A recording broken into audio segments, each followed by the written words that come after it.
அனைவருக்கும் என்னுடைய அன்பான வணக்கங்கள். ஒரு காரியத்தை செய்கிற போது மாற்றி யோசிக்கிறவர்கள் புத்திசாலிகள். இப்போது சின்ன விஷயந்தான். வீட்டில் முன்னெல்லாம் கேஸ் சிலிண்டர் நகர்த்துறதுக்கு பெண்கள் ரொம்ப கஷ்டப்படுவாங்க.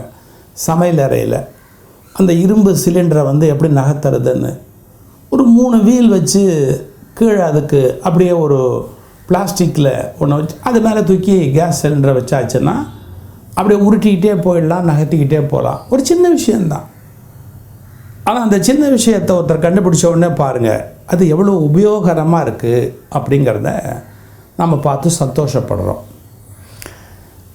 அது மாதிரி ஒரு பிரச்சனை வரும்போது அதை வித்தியாசமாக சிந்திக்கிறவங்க இல்லை யோசனைகளை மாறுபாடாக சொல்கிறவங்க சில நேரங்களில் உலகத்தினுடைய வரலாற்றில் சில பக்கங்களை பிடிச்சிடுவாங்க. இப்போ எழுத்தாளர்கள் உலகத்தில் எவ்வளோ பேர் இருக்காங்க. ஆங்கில இலக்கியங்களை சொல்லும்போது ஷேக்ஸ்பியர் சொல்லுவாங்க, அதே மாதிரி பெர்னார்ட் ஷா சொல்லுவாங்க. பெர்னார்ட் ஷா நகைச்சுவை, கேலி, கிண்டல், குத்தல், அப்புறம் சாடல் இதெல்லாம் உடையதாக தன்னுடைய எழுத்து நடைய அமைத்து கொண்டவர். அவருடைய வறுமையினால் அவர் ஒரு மருத்துவர்கிட்ட ஒரு எளிய எடுபடி வேலைக்கு அவங்க அம்மா கொண்டு போய் விடுறாங்க. இருக்க மாட்டேன்ட்டு வந்துட்டார். என் வாழ்க்கை பெருசாக இருக்கணும், நான் போய் இவங்ககிட்ட எடுபடி வேலை பார்த்து என்னைக்கு இதெல்லாம் மேலே வருது அப்படின்னு ஒரு லேசான ஒரு சுய அகங்காரம் அவருக்கு உண்டு. நீங்கள் ஷாவோட ஒரு விசித்திரமான குணம் சொன்னால் நீங்கள் ஆச்சரியப்படுவீங்க. அந்த காலத்தில் பெர்னார்ட் ஷாட்ட ஒரு முன்னுரை புத்தகத்துக்கு வாங்கினா பெரிய விஷயம். எனக்கு மனசில் தோன்றதால சொல்கிறேன். இப்போ கூட பல பேர் அவங்க புத்தகத்தை என்று அனுப்பி முன்னுரை கொடுப்பாங்க. அவங்களுக்கு இங்கே கஷ்டம் தெரியாது. இப்போது ஒரு புத்தகத்துக்கு முன்னுரை கொடுக்கணும்னு என்கிட்ட கொடுத்தா அது முதல் பக்கத்துலேருந்து கடைசி பக்கம் வரைக்கும் நான் படிக்கணும்னா அது எனக்கு பிடிக்கணும். நமக்கு பிடிச்ச விஷயத்தை படிக்கலாம், பிடிக்காத விஷயத்தை எப்படி படிக்கிறது? அப்புறம் என்ன பண்ணணும், அதில் ஏதாவது தப்பு இருக்கா, தவறான செய்தி இருக்கா அப்படின்லாம் அவங்க எழுதின செய்திகளை குறிச்சிக்கணும், அடையாளம் வைக்கணும்.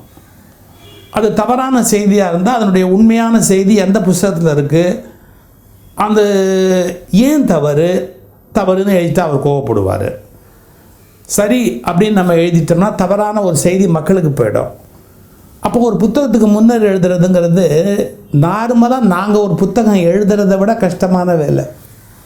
ஒரு புத்தகம் எழுதுறது எனக்கு ஈஸி, ஆனால் ஒரு புத்தகத்துக்கு முன்னுரை எழுதுறதுங்கிறது எனக்கு ரொம்ப கஷ்டம். நம்முடைய மக்களுக்கு அடுத்தவங்களுடைய சிரமங்கள் தெரியாது. பெர்னார்ட் ஷா முன்னுரை எழுதுறதுக்கு சார்ஜ் வச்சுருந்தார், நம்புவீங்களா? நம்ம ஊரில் புத்தகம் எழுதி கொடுத்தாலே காசு கொடுக்கறதுக்கு யோசிக்கிறாங்க. பேச்சுக்கு காசு கேட்டாலே அவன் என்னமோ பெரிய துரோகி மாதிரி. காசு, உழைப்புக்கு காசு கொடுக்கணும். பிளம்பர் யாராவது வீட்டில் காசு வாங்காமல் வேலை செய்வாங்களா? எலக்ட்ரீஷியன் யாராவது ஃபேன் ஓடலைன்னு சொன்னால் வேலை செய்வாங்களா? பாத்ரூம் கழுவ வேண்டியிருக்கு அப்படின்னு சொன்னால் இன்றைக்கி அவங்களுக்கு உரிய சம்பளம் நம்ம கொடுக்காம அவங்க யாராவது தூய்மை பணியாளர்கள் நம்ம வீட்டுக்கு அந்த பணியை செஞ்சு கொடுப்பாங்களா? யார் ஒரு காரியம் செஞ்சு கொடுத்தாலும் அவங்க உழைப்புக்கு நம்ம காசு கொடுக்கணும். இந்த ஊரில் தான் ஒரு பெரிய அதிசயம். என்ன அதிசயம்? இந்த தத்தி, வேறு என்ன சொல்கிறது, எனக்கு தத்தி எல்லாம் பேச வந்ததுக்கப்புறம் என்ன ஆகி போச்சு, பேசுகிறவனுக்கு காசு இல்லாமல் அதுங்க பேசுகிறதுக்கு ரெடியாக இருக்குது, வாய்ப்பு கிடைச்சா போதும் அப்படின்னு இருக்குது. அதனால் என்ன சொல்கிறாங்க, பேச்சுக்கு காசு கேட்குறான் பார் அப்படின்னு ரொம்ப கோவப்படுறாங்க. எழுத்துக்கு காசு கொடுக்கலன்னு பாரதி கண்ணீர் விட்டார். பாரதியை கொன்ற நாடு இந்த நாடு, பாரதியை கொலை பண்ண நாடு தமிழ், சாதாரண நாள். ஒரு கவிதை எழுதுகிறார் பாரதி அப்படின்னு சொன்னால் அவருக்கு ஒரு மிகப்பெரிய மரியாதை பண்ண வேணாம். நம்மளை பொறுத்த வரைக்கும் ஒரு அல்ப புத்தி என்னென்னா, எழுத்து இலவசமாக இருக்கணும், பேச்சு இலவசமாக இருக்கணும், அறிவு இலவசமாக இருக்கணும், எல்லாமே இலவசமாக இருக்கணும். எனக்கு சில சமயத்தில் கோபம் வரத்தான் செய்யுது. எப்படி இந்த பிச்சைக்கார குணம் நமக்கு வளர்ந்ததுன்னு எனக்கு தெரியல. சரி விடுங்க, அதை பற்றி பேசுனா. பெர்னார்ட் ஷா கிட்ட ஒரு குணம் உண்டு, முன்னுரை எழுதி கொடுத்தா கூட காசு வாங்குவார். முன்னுரை எழுதி கொடுத்தா கூட. நான் கூட ஒரு தடவை என்ன பண்ணேன், நம்ம காசு வாங்க வேண்டாம் முன்னுரைக்கு, ஆனால் ஒரு புஸ்தகத்துக்கு ஒரு வாரம் ஆகும் எனக்கு முன்னுரை எழுதணும் அப்படின்னா அந்த புஸ்தகத்தை படித்து அதுக்கு நான் எழுதி அதை திருத்தி அவங்க புஸ்தகத்துலேருந்து எந்த இடத்த குறிப்பிடலான்னு பார்த்து ஒரு வாரம் வேலை அது. அதுக்காக நான் என்ன பண்ணேன், ஒரே ஒரு தடவை ஒரு ஆர்ஃபனேஜ் ஒரு நண்பர் ஒருத்தர் நடத்திக்கிட்டு இருக்கார், ரொம்ப சிரமப்பட்டு நடத்துகிறார் அந்த குழந்தைகளுக்கு. அவருக்கு நீங்கள் ஒரு 1000 ரூபா அனுப்புங்க, அங்கே குழந்தைங்களோட அவர் கஷ்டப்படுறாரு, அந்த பிள்ளைகளுக்கு சாப்பாட்டுக்கு பயன்படும், நீங்கள் எனக்கு முன்னுரைக்கு ஒன்றும் பணம் கொடுக்க வேணாம், அந்த ஆர்ஃபனேஜுக்கு அனுப்புங்க அப்படின்னு. எனக்கு முழு எழுத்துக்கு லெட்டர் எழுதினார். முன்னுரை எழுதுறதுக்கெல்லாம் காசு கேட்குற மோசமான ஆளை நான் இப்போ தான் பார்க்குறேன் அப்படின்னு. எனக்கு கேட்கல, அந்த ஆசிரமத்துக்கு நீங்கள் அனுப்பி விடுங்க அப்படின்னு நான் சொன்னேன். இந்த பெர்னாட் ஷா பற்றி இப்படி சொன்னவொடனே எனக்கு இன்னொன்று ஞாபகம் வந்துருச்சு. பெர்னாட் ஷாவுக்கு இந்த மாதிரியான குணம் பிடிவாதமாக உள்ள மாதிரி இன்னொரு குணம் உண்டு. என்ன தெரியுங்களா, எந்த விஷயத்தையுமே தன்னுடைய நன்மைக்கு எப்படி பயன்படுத்திக்கணும் அப்படிங்கிற குணமும் அவருக்கு உண்டு. எல்லாத்தையும் சேர்த்தானே சொல்லணும். ஷா நோபல் பரிசு கொடுக்குறேன்னு அவருக்கு பரிசு கொடுக்கறதுக்கு சொன்னபோது கூட முதல்ல நான் யோசிக்கிறேன் வாங்கிறதுக்கு, பரிசீலனை பண்ணுறேன் அப்படின்னாரு. உடனே எல்லோரும் வாங்கு வாங்கு வாங்கு வாங்குன்னு ஒரு 1000 பேர் வாங்குவாங்கன்னா வாங்குவாங்கன்னு இல்லை, வாங்கு அப்படின்னு. நம்ம தமிழில் வாங்கு வாங்குன்னா வேற ஒரு அர்த்தம் உண்டு. வாங்கு, தயவுசெய்து வாங்கிக்கங்கன்னு நிறைய பேர் லெட்டர் போட்டாங்க. ஒரு 3-4 நாள் பத்திரிகையிலலாம் தலையங்க எழுதுனாங்க.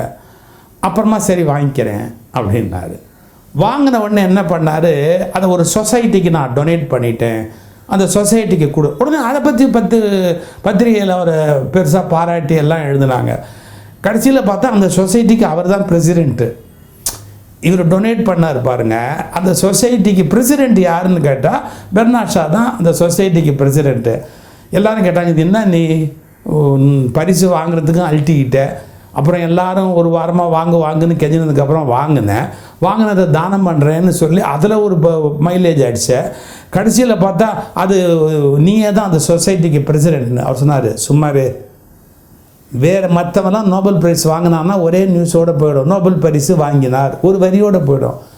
வாங்க மாட்டேன்னு சொன்னதுனால எவ்வளோ பெரிய நியூஸ் ஆச்சு. அது ஒரு 3-4 நாள் பத்திரிகையெல்லாம் போட்டான். அப்புறமா நான் வாங்கிக்கிறேன்னு சொன்னதை ஒரு 3-4 நாளாக போட்டேன். நான் அதை சொசைட்டிக்கு கொடுத்துட்டேங்கிறத ஒரு 3-4 நாளாக போட்டேன். அந்த சொசைட்டிக்கு நான் தான் பிரசிடெண்ட்டுங்கிறத இன்னொரு 3-4 நாளாக ஊரிலெல்லாம் பேசிக்கிட்டே இருக்கேன். ஒரு சின்ன விஷயமா இருந்தாலும் எனக்கு அது மைலேஜில் பெர்னாட் ஷா அப்படிங்கிற ஆளை பற்றி இன்றைக்கி உலகமே பேசிக்கிட்டு இருக்குதா இல்லையா? இந்த மாதிரி கொஞ்சம் கிருத்திரமாக யோசிக்கிற ஒரு ஆள் பெர்னாட் ஷா.